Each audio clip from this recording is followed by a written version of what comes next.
evening routine practices to take control of your mind and your health. So we often can't control what happens during the day. But if we have powerful morning and evening routines, then we have much more agency to have a great day, essentially eliminating decision-making fatigue and freeing up a lot of energy. So the power of habit. Habit is very important in our own lives. Getting into a routine to make things on automatic. So we have something called myelin in our brain.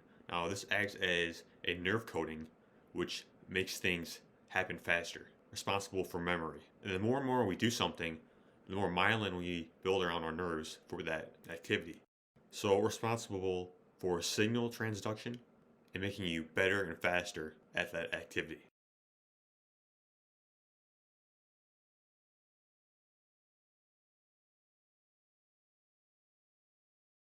So we have something called a habit loop. Now this consists of a trigger, the action, and the reward. The trigger is something that triggers you into a particular action. Like a cue for going to the gym, maybe putting on gym clothes, for example. Kind of setting yourself up to know they're about to do that thing. And of course the activity is whatever habit you're trying to form in that moment.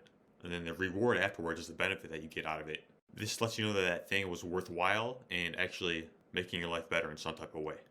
Alright, so let's get into practices on how to create an amazing evening routine to set yourself up for the next day. So number one here is going to be meditation / visualization. This is essentially about sharpening the mind, planning, envisioning the next day, possible contingencies that will come up and how you will face them. It's very important to have a centered and focused mind for a great day. Also, having lower cortisol levels at night will help you sleep better because cortisol is the antithesis for melatonin. And meditation will be great for help lowering cortisol.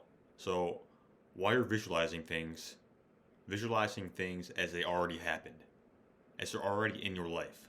Because that sets you up for the actions that you need to take to make it happen. You can focus on the breath, what you're grateful for, but always make sure you're taking action, staying in motion.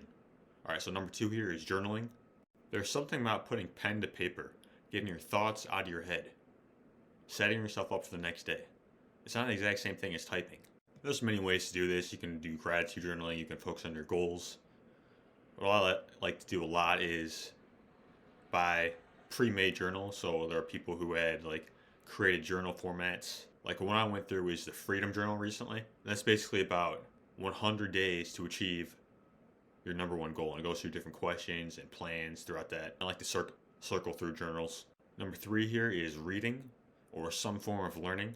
So doing all these things we do to upgrade our knowledge, whether it's podcasts, books, seminars, essentially adding to our knowledge base, because the more we know, the more we can apply.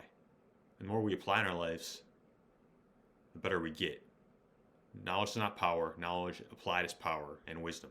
And if you're just getting started, just do what you can. Maybe just 10 minutes a day, 30 minutes, whatever. It's more so about consistency, making progress, and a devotion to excellence. That's what this is really about. Focusing on upgrading your craft, your mind, whatever area of life that you want. Investing in learning. Number 4 is socializing. Socializing can be great. Of course, you may want to be careful about the conversation before bed. Try not to have it stressful. But just checking in with people, see how they're doing, see how you can add value, maybe upgrade their next day. Number 5 here is sex. Now hopefully that's more entertaining than Netflix. Orgasm releases chemicals such as serotonin, prolactin, vasopressin, oxytocin, and norepinephrine. All these things are very good for sleep quality. Number 6 is having a consistent sleep-wake cycle. So waking up and going to bed at the same time. This is very important for the circadian rhythm. There's something called social jet lag. This is about how going to bed at 12, then 10, then 11, this can be like flying across the entire country. Because they're just throwing off our hormonal clocks, our internal clocks. So keeping a consistent schedule, it's not about being perfect, but making sure that things are as consistent as possible, weekdays and weekends. If we keep switching things up, then how do we expect to get in a routine for greatness? See, greatness requires that we focus on the small things every day, doing the small things well. And over time, this adds up, whether it's making the bed, whether it's just being more punctual throughout the day, staying on point, staying focused. So let's get into the customization of these routines, because all these are great, but we have to fit it into our own lives. Maybe it's just a 30-minute routine. Maybe it's an hour. But do what works for you and just be consistent with it.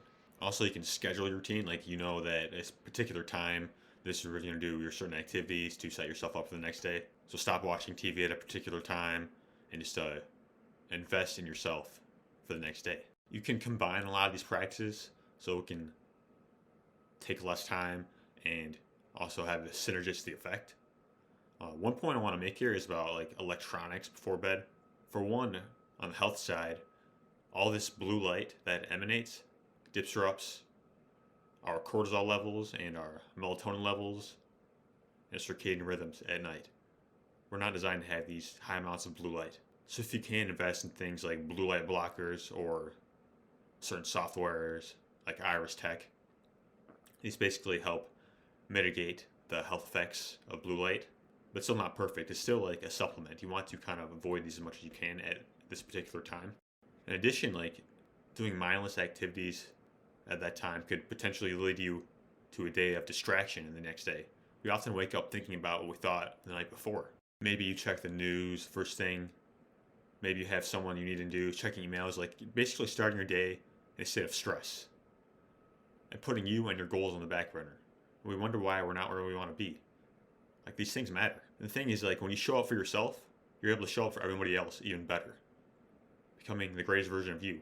Filling yourself up, you can outpour that to the world. You don't want to give from a place of depletion. Because people don't just want you, they want the best you, knowingly or unknowingly.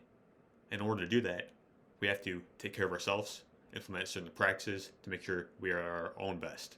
And the thing is that when we do that, we act as a model for others to do the same.